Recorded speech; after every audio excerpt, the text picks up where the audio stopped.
এই মুহূর্তে আরো একটা আপডেট দেব আপনাদের। পাকিস্তানের ডানায় ফের ক্ষোভ ভারতের। দেশের আকাশ সীমায় আরো 1 মাস নিষিদ্ধ সীমান্ত পারের সব বিমান। আরো একবার আপনাদের জানিয়ে রাখি, পাকিস্তানের ডানায় ফের ক্ষোভ ভারতের। দেশের আকাশ সীমায় আরো 1 মাস নিষিদ্ধ সীমান্ত পারের সব বিমান। পাহেলগাঁও হানার পর 1 মে থেকেই নিষেধাজ্ঞা।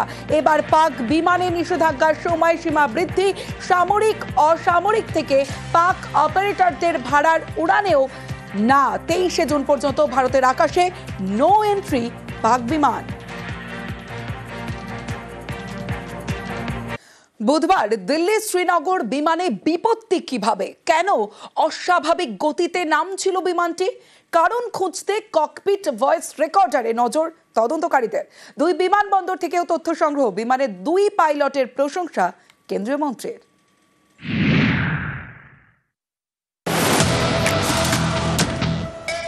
মাঝ আকাশে বিপত্তি, ঝড়ের দাপটে বিমানের নাক ভাঙে। জরুরি অবতরণ করে A312 নিও বিমান। এই ঘটনা বুধবারের।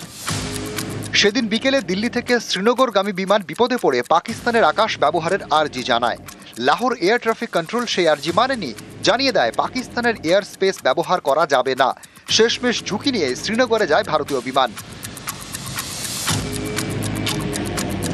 200-র বেশি যাত্রী নিয়ে দিল্লি থেকে ওড়ে ইন্ডিগোর বিমান। তারপর বিপত্তি। কেন এমন হলো? শুরু হয়েছে তদন্ত। বিমানটি পরীক্ষা হচ্ছে। তদন্তকারীদের বড় ভরসা বিমানের ককপিট ভয়েস রেকর্ডার। এই যন্ত্রে বিমানে থাকা পাইলট এবং অন্য কর্মীদের কথোপকথন রেকর্ড থাকে। রেডিও ট্রান্সমিশনও রেকর্ড থাকে এই ককপিট ভয়েস রেকর্ডারে। পাইলট একটা নর্মাল ফ্লাইটে যাচ্ছে, আচমকা তাকে হিট করে একটা টার্বুলেন্স। সেখানে প্রায় 8500 ফিট পার মিনিটে সে এয়ার পকেটের মধ্যে পড়ে। এই যে ডিসেন্টটা, এটা কিন্তু পাইলটের কন্ট্রোলের বাইরে। তোমাকে জানতে হবে যে অটো পাইলট যেটা মেনটেন করে সেটাও তখন অটো পাইলট ডিসেনগেজ হয়ে যায়। এই সময় এয়ারক্রাফটকে টোটালি পাইলট ম্যানুয়ালি নিয়ে নেয়। ম্যানুয়ালি নিয়ে চেষ্টা করে তাকে যতটা সম্ভব নর্মাল ফ্লাইটে ফিরিয়ে আনা।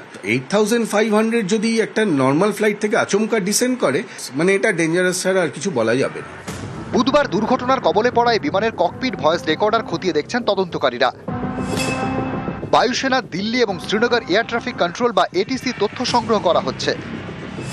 2 বিমানবন্দরের এটিসির কর্মীদের বয়ানও নেওয়া হবে। জিজ্ঞাসাবাদ করা হবে বিমানের 2 পাইলটকেও। আপাতত তাদের বিমান ওড়ানো থেকে বিরতি দেওয়া হয়েছে। 2 পাইলটের ভূয়সী প্রশংসা করেছেন অসামরিক বিমান পরিবহন মন্ত্রী রামমোহন নাইডু। প্রাকৃতিক বিপর্যয়ের জেরে বেলাগাম বিমান। পাইলটরা জরুরি পরিস্থিতির কথা ঘোষণা করতে ছড়ায় আতঙ্ক। টার্বুলেন্সের মধ্যে সবার তখন বুক কাঁপছে। ঠিক কি হয়েছিল? ডিরেক্টরেট জেনারেল অফ সিভিল এভিয়েশনের বিবৃতিতে বলা হয়েছে, ঝড়ের মধ্যে আটকে পড়ায় বিমানের নিয়ন্ত্রণ ব্যবস্থা কাজ করছিল না। অস্বাভাবিক গতিতে হাই ড্রপ করতে শুরু করে। প্রতি মিনিটে 8500 ফুট গতিতে নিচে নামছিল বিমানটি, যা স্বাভাবিকের থেকে 4 গুণ বেশি। যেখান থেকে ওরা ডাইরেক্ট শ্রীনগরের জন্য এসে সেখানে ইমিডিয়েট ডিসেন্ড করা ছাড়া কোনো রাস্তাই ছিল না, এবং ওই শর্ট হাইটের মধ্যে এসে তাকে ল্যান্ড করা, এখানে অবশ্যই স্পিড বেশি ছিল, কেননা এছাড়ার কোনো জায়গা ছিল না। আমরা হাই স্পিড ল্যান্ডিং প্র্যাকটিস করি, কিন্তু সেটা মারাত্মকভাবে 3-4 গুণ কখনো হতে পারে না। কিন্তু এটা মনে হয় তার চেয়েও বেশি। এই 36,000 ফিটে কত নটিক্যাল মাইলে সে ডিসেন্ড করে এয়ারপোর্টে ল্যান্ড করেছে, এই ক্যালকুলেশনটা আমি জানি না। আর এই স্পিডে এয়ারক্রাফটটাকে ল্যান্ড করিয়ে সেফলি ল্যান্ড করিয়ে প্রত্যেকটা প্যাসেঞ্জারকে, ক্রুকে সুস্থ নামিয়েছে। Hats off. Abir Ghoshal, News 18 Bangla.